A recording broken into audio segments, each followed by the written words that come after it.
On this edition of the Seacoast Sports Forum, Sherm Chester along with Roger Brown from NewHampshireHardball.com and NewHampshireFootballReport.com. And Roger, let's keep it with baseball right now because we're getting into the real thick of things for schoolboy baseball. In particular, the Exeter Blue Hawks, the Goffstown Grizzlies, and the Pinkerton Astros are fighting for the top spot. And as we record this, Exeter got its first loss of the season at the hand of the Londonderry Lancers, and Pinkerton and Goffstown remain undefeated.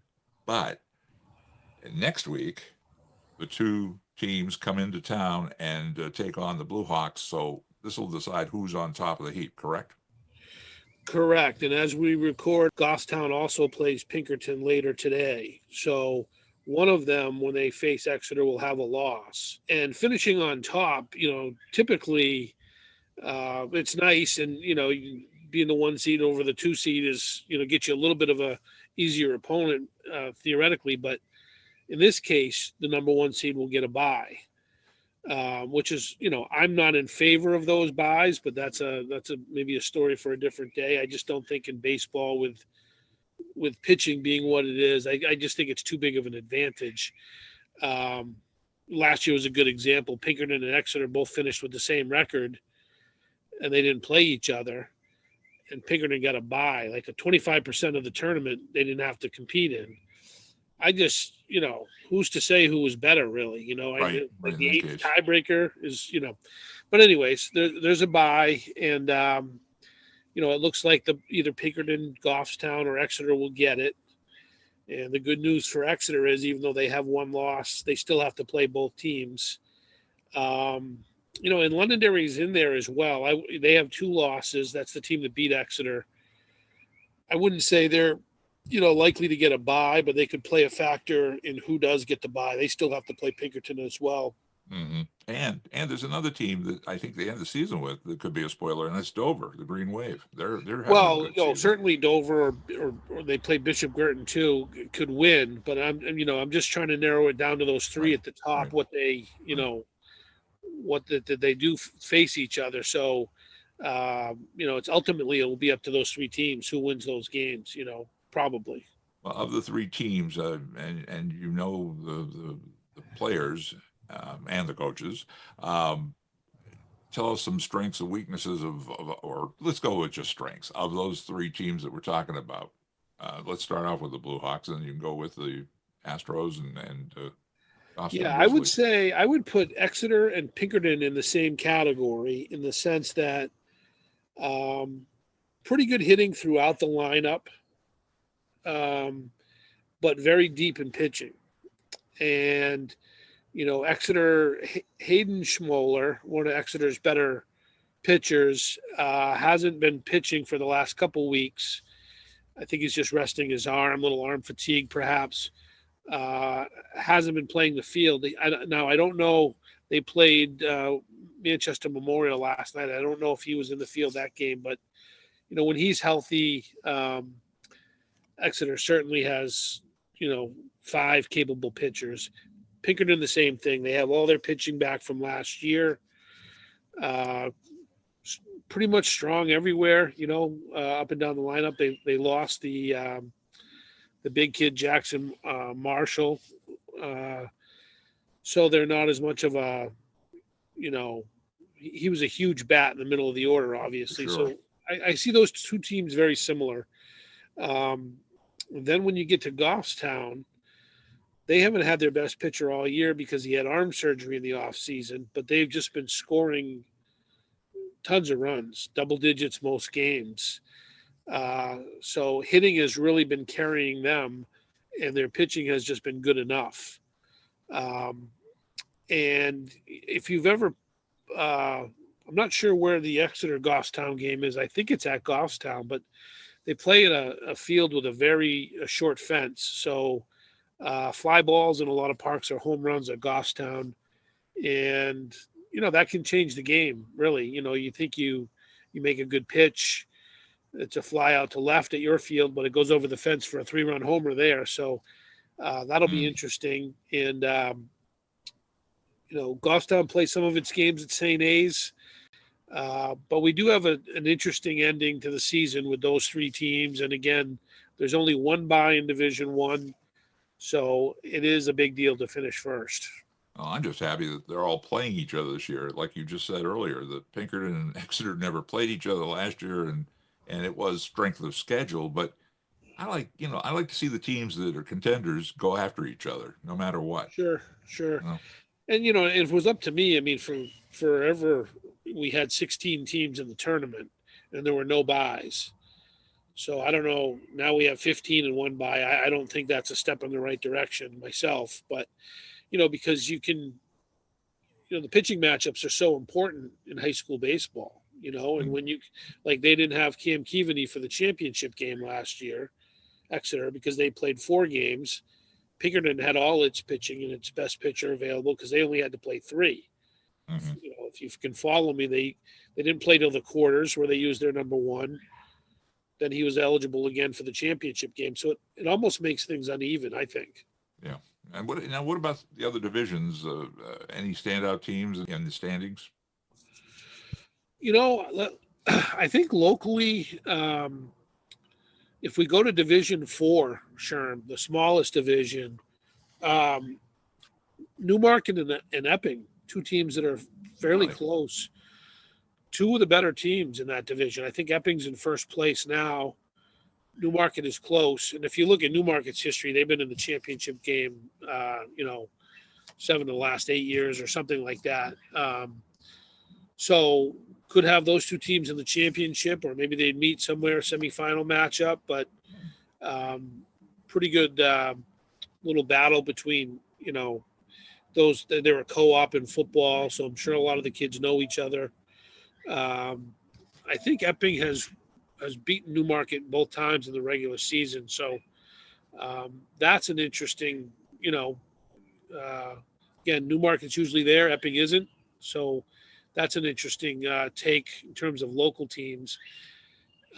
Division 2 and Division 3, those are far away schools for the most part. So we don't have much local, but man, I was looking at it last night. I think there's like 6 or 7 Division 2 teams with 1 loss or fewer, and Division 3. I don't know if I misspoke, but and Division 2's got at least a handful of teams at the top. I mean, those are going to be 2 terrific tournaments. A lot of good teams. It is a fun day of baseball. All 4 divisions get to play, and just the weather has to cooperate. That's all. Yeah, and I know a lot of the Division 1 coaches would prefer. There's been a push to play them all at Holman Stadium in Nashua.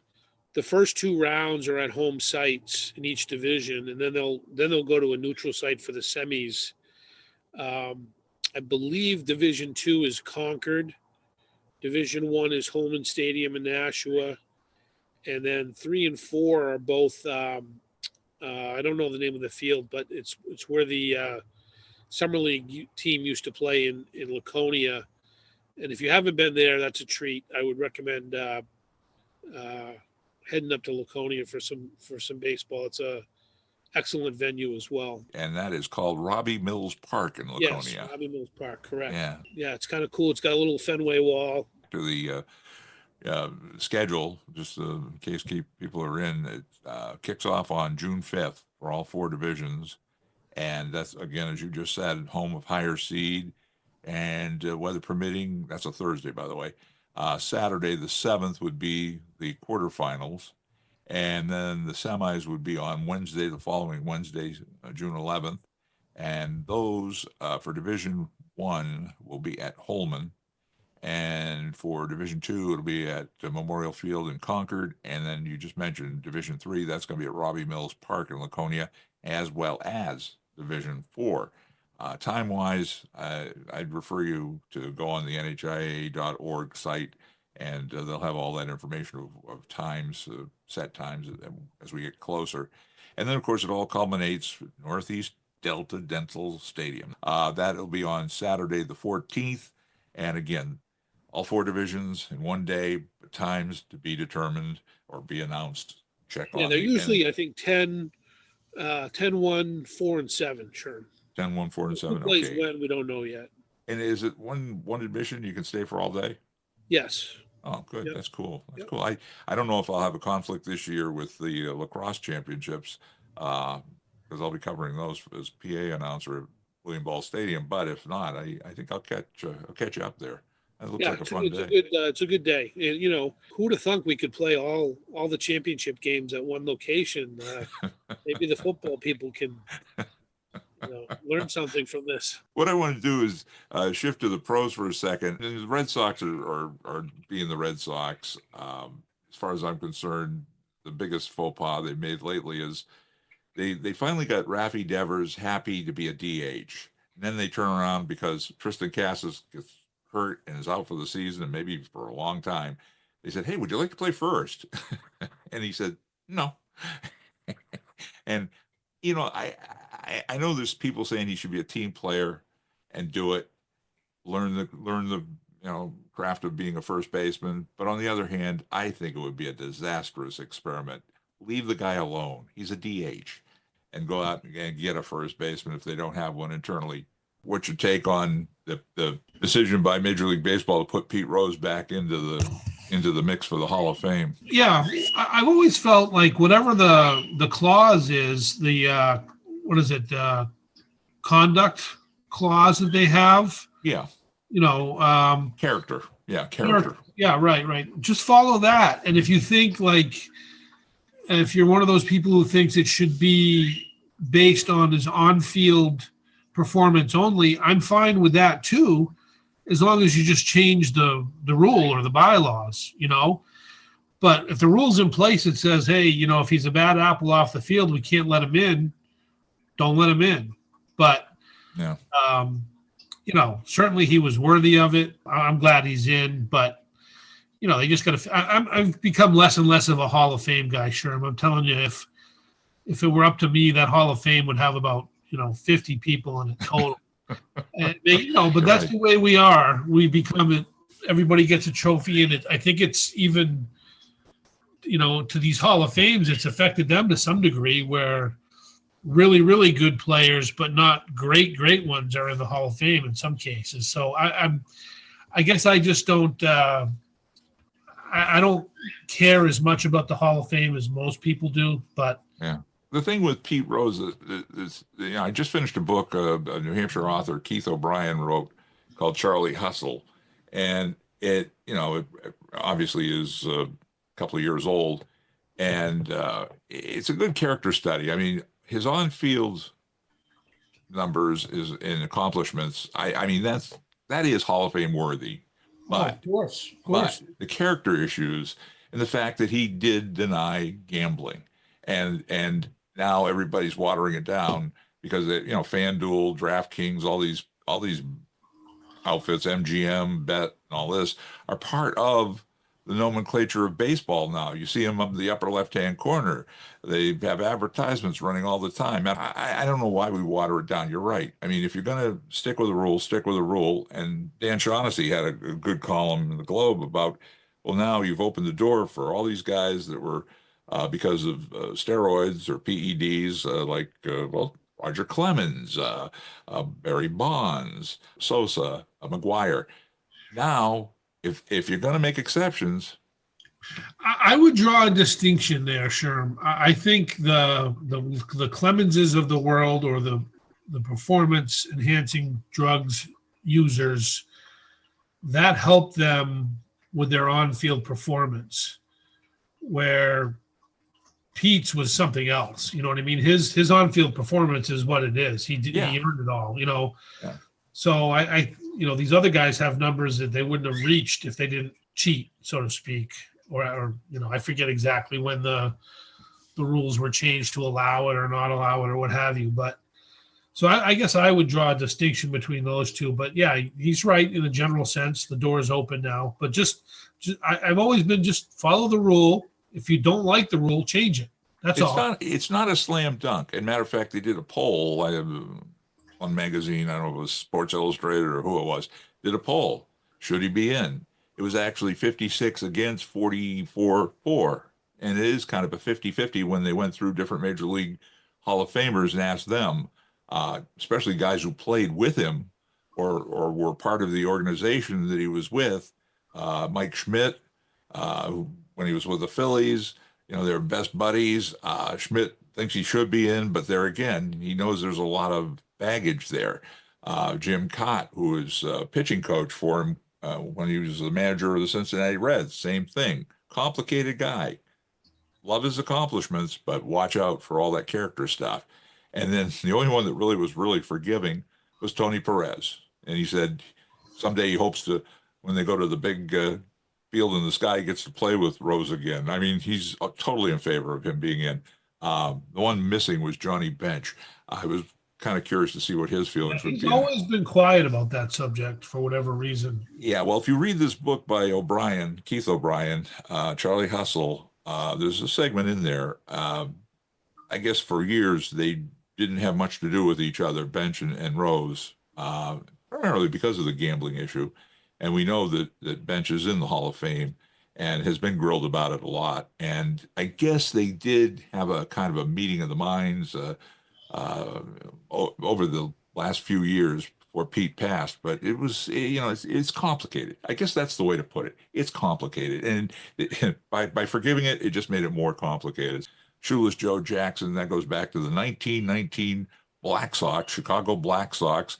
And that's the reason why we have a commissioner of baseball, because what was his, Kennesaw Mountain Landis was the guy that they put in to take care of Major League Baseball in 1920 because of that gambling deal with the Chicago White Sox / Black Sox. So, back people who don't realize why it is what it is, and gambling is verboten. But when you see FanDuel, DraftKings, MGM Bet, and all these others involved, it just kind of makes it, it muddies the water. Let's change gears to football. The New Hampshire Football Report. Anything headlines there you want to talk about? Well, we just have the one of the All-Star games coming up, the Chad game, about a month away. I don't have the rosters in front of me, but there's certainly plenty of Exeter and Seacoast kids that'll be participating. They usually practice. I think start practicing around. I think it's like the third week of June, and I think it's the 28th that they play. So very good cause. So if you can, go out and support that game. Get a little early taste of football. And like you say, a lot of talent out there playing what will be probably their last game before they move on to college. So it'll be a fun day. Pros, the NFL has announced their schedule for the whole season, but week 1 it's kicked off with Dallas and the Eagles. That's on September 4th. The Patriots, they're on the 7th, Sunday. They'll be playing the LA Raiders, the Las Vegas Raiders. So we might get to see Dylan Laube, former Wildcat. Sure. That'll be fun.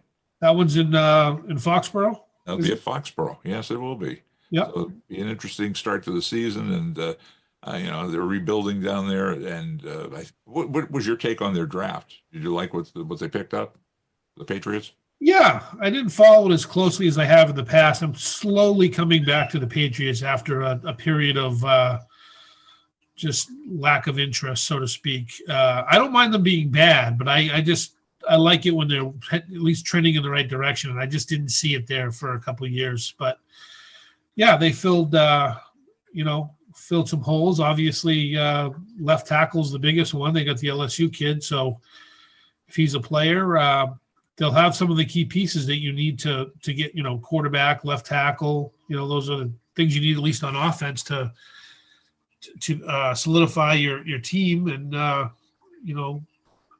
make the playoffs, really. So, and as far as there is a chance we will get to see the former Wildcat standout Dylan Laube play for the Raiders this year. Well, yeah, it's a little early to, right now he's on the team. Who knows what will happen, but he's a very versatile kid, returns kicks, plays special teams. So, And you hear anything about Hunter Long down in Jacksonville? I have not. I reached out to Hunter, and he was supposed to call me, but we never connected. So I haven't, don't have much of an update on him. Okay, and then we brought it up, the UNH Wildcats. UNH Wildcats play their spring game. Any takeaways from that? It's going to be a very young team, especially on defense. They did bring in another transfer quarterback, but he was hurt, and it was they were saying it wasn't serious, but they were asking for a second opinion. So that tells me that it is serious, because otherwise you wouldn't need a second opinion. Mhm. So I think offensively they'll be okay if they get good quarterback play. They've got a good offensive line. Running back situation is good tight ends, replacing wide receivers. So they'll need some guys to step up there. But I think the defense, how they perform on that side of the ball, will determine how successful they are for the most part next season. 2-minute drill time. What do you got for me? June 21st, Sherm, we have the New Hampshire Football Showcase at St. Anselm's College. These things have become wildly popular. They do them by conference in Massachusetts, not even statewide. It has something to do with the transfer portal. I don't know if kids just want to be seen by, even smaller colleges, because a lot of them go there first and end up transferring. But anyways, what happens is there's good teaching there by, good high school and college coaches, but the guys are there primarily to be seen by college coaches. Every coach in New England is invited.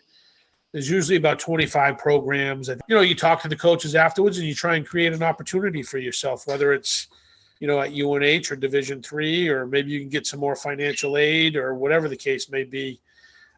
We have had 3 scholarship offers, Division I offers made in the last 2 years. So, it's a good investment in yourself. You kind of have to do it in today's world to get yourself out there and seen by some of these coaches. And again, you don't have to be a kid that's going to Michigan. We gear this towards the New Hampshire kid, the typical one anyways, who's going to play FCS, Division II or Division III ball. Something to look into if you're interested and you can benefit. It's negridiron.com if you want to learn a little bit more about that or register.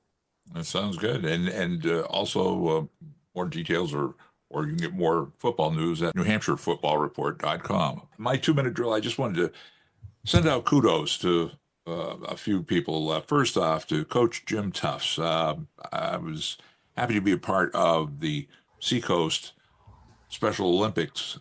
That was back on May 4th, and the event was just a great day. We had a big turnout of Olympians, and the weather cooperated, and everybody had a great day. So thank you, Jim Tufts, for allowing me to be a part of that. Also, to the boosters who, and I've been doing the public address announcing for boys and girls lacrosse at the high school this year. They have a couple of special events, and kudos to the organizers. First one is called Stick It to Stigma, and that is basically to bring attention to the fact that, mental health is important to all of us, especially though schoolboys and schoolgirls. There's a lot of pressure out there. We all know that, and there's help out there too. So reach out if you need it. You need some support. It's out there. And the other event we cover is Stick It to Cancer. And obviously, I'd say 99.9% of all of us have had somebody in our family or a friend who's been afflicted with cancer. And cancer.org. That's where you could get more information, and they'll help support anybody in your family or friend that needs it too. So thank you to the boosters for bringing those 2 events up, and to Coach Jim Tufts for the Special Olympics. That's made my May get off to a good start. The other thing I would just want to mention, it will end with the fact that this is a big week in schoolboy baseball coming up for a lot of teams in Division I, and it'll probably figure out who the top dog is going into the tourney in the beginning of June, correct? Yeah, I'll be at that Pinkerton Goffstown game. Courses of interest to the Exeter people, so there'll be info on the website. And then again, Monday and Wednesday, big games for Exeter. And NewHampshireFootballReport.com for football, but we're talking about NewHampshireHardball.com for anything to do with baseball here in New Hampshire, obviously. And don't forget to go on the website and check out Roger's upcoming article on the top 10 baseball players in the state of New Hampshire. And a couple of things before I sign off. Obviously, I always tell you, if you're enjoying the program, make sure you pass the word. We're on all the major podcast platforms. And also, I've been thinking about this. I think we do a quality production, and I'm reaching out to potential sponsors for this program. I'm looking for products that I can do testimonials for. Now, give you an example without being specific. There's a brand of auto I drive. I'm very satisfied with it. Okay, there's an example. I'd love to tell people about it. A home alarm system. There you go. I've got a home alarm system that's based out of Boston. Been with them for years now. Very happy customer. A pet steam cleaner that I saw on TV. Keeps my floors and carpets fresh and clean. And a certain tech company that specializes in iOS devices. Well, I could be a happy spokesman for them as well. Those are examples of products that, I've been using for years, and I'd love to talk about on this program or as a sponsor. And I have to admit, I'm picky. But if you think you got a product and put on this program to advertise, you can contact me. seacoastsportsforum@yahoo.com. Again, seacoastsportsforum@yahoo.com. Let's join forces, because I've always said word of mouth sells products. It goes back to when I was with the post office and everybody wanted to do direct mailing. And I'd said, well, that's great if you've got a good targeted list and you know who you're sending it to. But if you're just shotgunning paper out in the wild blue, you're not going to get the results. Word of mouth. That sells products. So until next time, on behalf of Roger Brown, this is Sherm Chester, inviting you to join us for the next edition of the Seacoast Sports Forum podcast.